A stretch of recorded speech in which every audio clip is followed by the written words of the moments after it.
তো বন্ধুরা, আমি এখন রাতের খাবার বানাচ্ছি। তো আমি এখন কচুর মুখী কেটে নিচ্ছি আর নিয়েছি পটল আর পাঙ্গাস মাছ। কচুর মুখী কেটে নিয়েছি ছোট ছোট করে, আর লেবু নিয়েছি। তো পাঙ্গাস মাছ মাখিয়ে নিচ্ছি লবণ হলুদ দিয়ে। তো মাখানো শেষ, এখন আমি ভেজে নেব। তো এই যে দিয়ে তেলের পর ছেড়ে দিলাম। তো আস্তে আস্তে সবগুলো মাছ ছেড়ে দিয়েছি। তো মাছগুলো এখন আমি উল্টিয়ে নিচ্ছি। অলরেডি মাছগুলো উল্টানো শেষ আমার। এখন আমি মাছগুলো তুলে নেব। তো মাছগুলো তুলে নিয়েছি।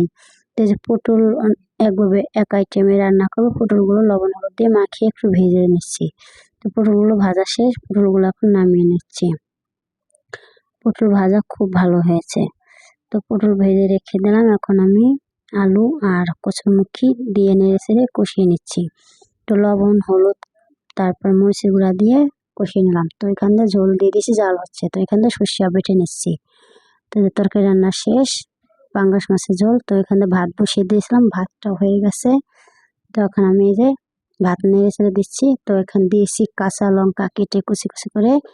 তো জল দিলাম পরিমাপ মতন। তো জলটা জাল হয়ে গেছে। এখন আমি লবণ হলুদ দিয়ে নেড়ে চেড়ে দিয়ে দিচ্ছি পটল ভাজা। তো এই যে পটলগুলো ভেজে রেখেছিলাম, পটলগুলো নাড়াচাড়া দিয়ে একটু জ্বালিয়ে নিলাম।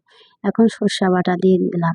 সর্ষে বাটা দিয়ে একবার নেড়ে চেড়ে ঝোল শুকিয়ে ফেলেছি, শুকনা শুকনা করে ফেলেছি। এভাবে পটল খেতে ভালো হয়।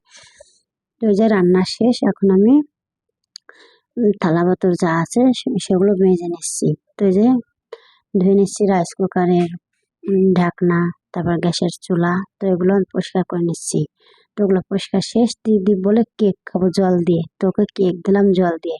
তো বন্ধুরা, ভিডিওটি ভালো লাগলে লাইক দিবেন, ছোট্ট করে কমেন্ট লিখবেন। নতুন নতুন ভিডিও পেতে চাইলে অবশ্যই পেজটি ফলো করে রাখবেন। আর ত্রিদীপ সোনাকে লাইক দিতে ভুলবেন না বন্ধুরা, ওকে বেশি করে লাইক দিবেন। Tata, bye bye.